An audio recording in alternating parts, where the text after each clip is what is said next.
آئیے جانتے ہیں کہ کیسے ہمدرد پیدا تو بھارت میں ہوا لیکن 3 دیشوں میں کیسے بٹ گیا۔ ان دنوں ہمدرد پھر چرچا میں ہے۔ پیج 3 چینل کی اس ویڈیو میں ایک بار پھر سے خوش آمدید، سواگت، ویلکم۔ دراصل ہمدرد نے ہائی کورٹ کا رخ کیا تھا۔ اس کا کہنا تھا کہ اس کے ہٹ پروڈکٹ روح افزا کو ای کامرس سائٹ پر کئی کمپنیاں غلط طریقے سے بیچ رہی ہیں۔ یہ سبھی پروڈکٹس پاکستان میں بنے ہوئے ہیں۔ کورٹ نے ہمدرد انڈیا فاؤنڈیشن کے فیور میں فیصلہ دیتے ہوئے اس سے ریلیٹڈ کمپنیوں کے ایڈورٹیزمنٹ کو ای سائٹس کو ہٹانے کو کہا ہے۔ ویسے ہمدرد کی بھی 3 دیشوں میں بٹنے کی کہانی کوئی کم روچک نہیں ہے۔ ہمدرد کمپنی ان دنوں پھر چرچا میں ہے۔ پچھلے دنوں تو وہ تب چرچا میں آئی تھی جبکہ وہ کچھ سمے پہلے مارکیٹ سے ایک دم غائب ہو گئی تھی۔ اب کی بار چرچا کی وجہ الگ ہے۔ اس بار بھارت میں اسے بنانے والی کمپنی ہمدرد نیشنل فاؤنڈیشن نے دلی ہائی کورٹ میں شکایت کی تھی کہ کچھ پاکستانی کمپنیاں فیک پروڈکٹ بنا کر اس کو ای سائٹ سے بیچ رہی ہیں۔ کورٹ نے اس کو روکنے کا آدیش بھی دیا ہے۔ ہمدرد ایسا برانڈ ہے جو آدھیکارک طور پر پاکستان میں بھی ہے، بھارت میں بھی اور بنگلہ دیش میں بھی۔ تینوں روح افزا بناتے ہیں اور تینوں کے پروڈکٹس میں کھینچتان بھی چلتی رہتی ہے۔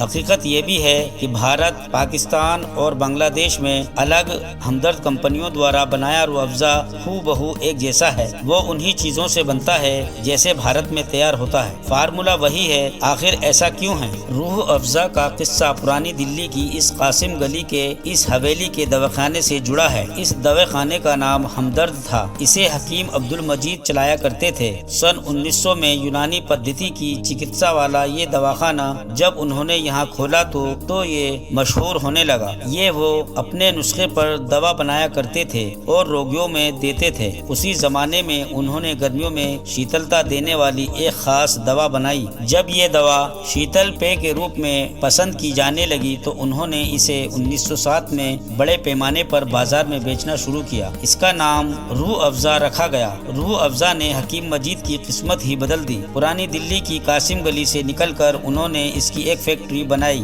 جہاں اس کا پروڈکٹ شروع کیا۔ ساتھ ہی ہمدرد لیبارٹری نام سے کمپنی شروع کی۔ ہمدرد برانڈ اور روح افزا دونوں ہٹ ہونے لگے۔ بٹوارے سے پہلے یہ دیش کے سب سے مشہور شربت پے کے روپ میں شمار کیا جانے لگا۔ جب 1947 میں دیش کا بٹوارا ہوا تو حکیم مجید کے 2 بیٹوں میں بڑے بیٹے تو بھارت میں رہ گئے لیکن چھوٹے بیٹے کراچی چلے گئے۔ انہوں نے کراچی میں 1948 میں ہمدرد لیبارٹری شروع کی جو پاکستان میں اس برانڈ سے روح افزا اور دوسرے چکتسا پروڈکٹ بنانے لگی۔ یہ کمپنی بھی پاکستان میں وقت کے ساتھ نہ کیول بڑھی بلکہ پاکستان میں بننے والا روح افزا بھی خاصا پسند کیا جانے لگا اور پاکستان کے بڑے برانڈز میں شمار ہونے لگا۔ اس کے بعد پاکستانی ہمدرد نے بنگلہ دیش میں کمپنی کی نیو ڈالی۔ ہاں، ان دنوں دیش میں بننے والی زیادہ دواؤں اور روح افزا کا فارمولا ایک ہی تھا جو تینوں جگہ بنائے جاتے تھے۔ یہی وجہ ہے کہ روح افزا بھارت، پاکستان اور بنگلہ دیش میں بھی بازاروں میں خوب بکتے ہیں۔ جب کچھ وقت پہلے بھارت سے روح افزا غائب ہوا تو پاکستانی ہمدرد کی چاندی ہو گئی۔ اس کے مالک نے ایک ٹویٹ کر کے لکھا بھی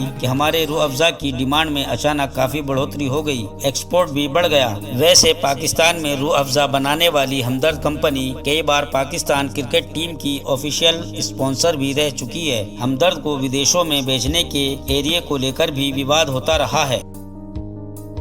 دوستو، اگر ویڈیو اچھی لگے تو لائک کریں اور ہمارے یعنی آپ کے پیج 3 چینل کو سبسکرائب کریں اور بیل آئیکن پر ضرور کلک کریں جس سے نئی آنے والی ویڈیو کا نوٹیفیکیشن سب سے پہلے آپ کے پاس پہنچ جائے۔